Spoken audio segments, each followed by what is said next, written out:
এদিকে ওজন দিছো কতটুকু হয়? 200 গ্রাম করে, 200 গ্রাম কম আছে। এটা 200 গ্রাম নাকি 200 গ্রামের কম? এটা 200 গ্রাম কম আছে, এটা 200 গ্রাম করে হচ্ছে। তার মানে এটা কতটুকু মধু? এটা কি আজকের? আজকে স্যার কতটুকু মধু হয়েছে এটা? স্যার এটুকু আজকে এটুকু হয়েছে হবে 100-150 গ্রাম। 150 গ্রামের একটু বেশি হবে স্যার। দেখি ওই যে আমার ওয়েট স্কেলটা নিয়ে আসো, আমি এখনই এটা বের করি। আরে বাবা ওই যে এই যে এটা তাকাও, ওই যেখানে, হ্যাঁ এটা বৃষ্টির দিনের মধ্যে ওই জন্য হালকা না পানি, একটু পানি।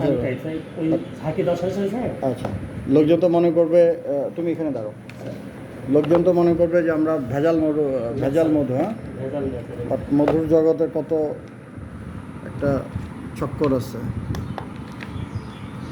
এই বোতলের ওজন কত জানো? মনে নেই স্যার। আচ্ছা, এটার মধ্যে কি 200 গ্রাম আটতো? 200 গ্রাম আছে স্যার। এটা ওয়েট করা। তার মানে এটা বোতলের ওজন হচ্ছে গিয়ে 100 গ্রাম। হ্যাঁ, তাহলে এখন এটাতে বোঝা যাবে বোতল ওজন 100 গ্রাম আর এখানে 200 গ্রাম মধু। এরপর এখন এটা রাখছি, এটা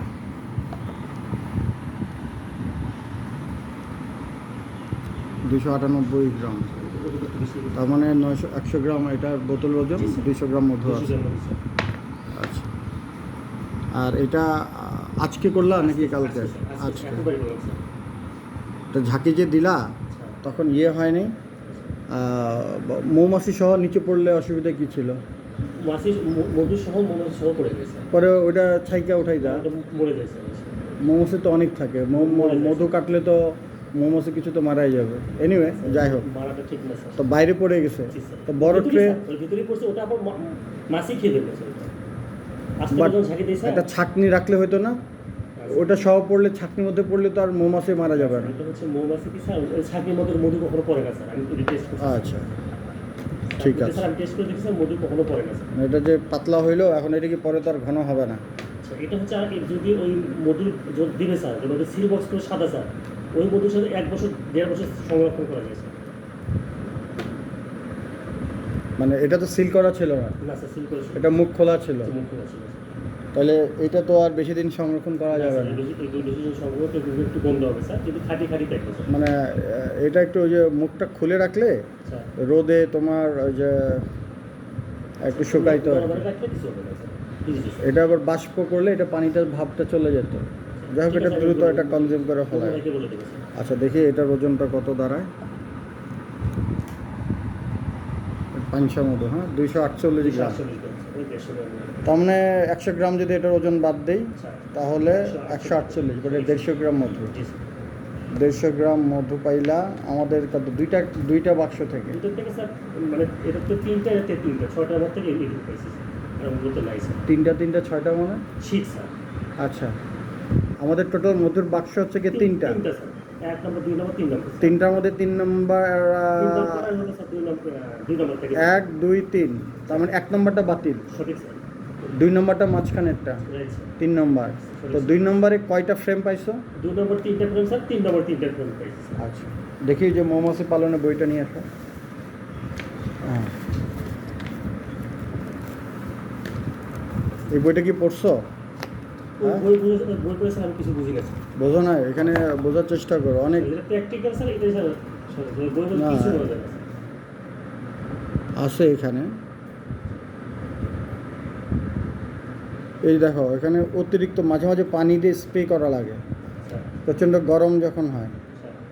এই যে লেখা আছে, না বোঝার কারণে দেখো, এই যে এইটা পিচকারি স্প্রেয়ার। অনেক সময় মৌমাছি পালনকারীদের পিচকারি দরকার হয়, কারণ মাঝে মাঝে মৌমাছির বাক্সের ভিতরে পিচকারির সাহায্যে অল্প পরিমাণে পানি ছিটিয়ে দিতে হয়, কারণ অতিরিক্ত শুষ্কতা হচ্ছে গিয়ে চাকের পক্ষে ক্ষতিকর।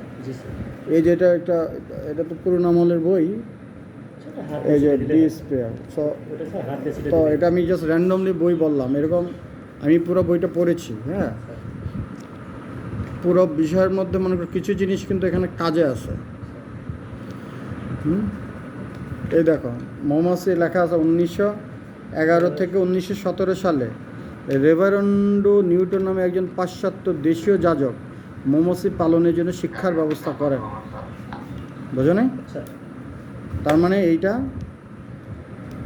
তারপরে দেখো এখানে লেখা আছে পৃথিবীতে একক দশক শতক হাজার 9 লক্ষ প্রকার কীট পতঙ্গ রয়েছে পৃথিবীতে। এদের মধ্যে মাছির সংখ্যা হলো গিয়া 20,000। এইসব মৌমাছির মধ্যে আবার 20,000 হচ্ছে মাছি জাতের। মাছির মধ্যে আবার মৌমাছি আছে। মৌমাছির মধ্যে আবার 4টা ভাগ আছে। এই 4 ভাগের মধ্যে 1 ভাগের মধ্যে আবার 3টে শ্রেণী আছে। একটা হচ্ছে গিয়ে এপিসেরিনা, এপিমেলিফ্রা, আর একটা বোধ হয় ক্ষুদে মৌমাছি, হয়তো বা আরও আছে। আরেকটা হচ্ছে ওই যে এই দেখো, এই যে এখন আমরা যেটা বলি, এই দেখো এখানে লেখা আছে ইন্ডিয়ান বি, তারপরে যে এপিস ইন্ডিকা, এপিসেরিনা, এপিস ইন্ডিকা, এপিমেলিফ্রা, আরেকটা বোধ হয় ক্ষুদে মৌমাছি বা কিছু একটা আছে। পাখি মাছি বলে স্যার এটা আমাদের। হ্যাঁ। যেটা আমাদের গাছের মধ্যে গর্ত করে তো স্যার তোমাকে এটা যাই হোক, এগুলা তোমার পড়লে ভালো, না পড়লেও চলবে, আমি পড়লেও চলবে। যাও রাখো। গুড। আবার কিছুদিন পর পর এরকম একটা ইয়ে দিত। আমার কাছে মনে হয় মাঝখানে আমাদের কিছু মৌমাছি মধু খেয়ে ফেলছে।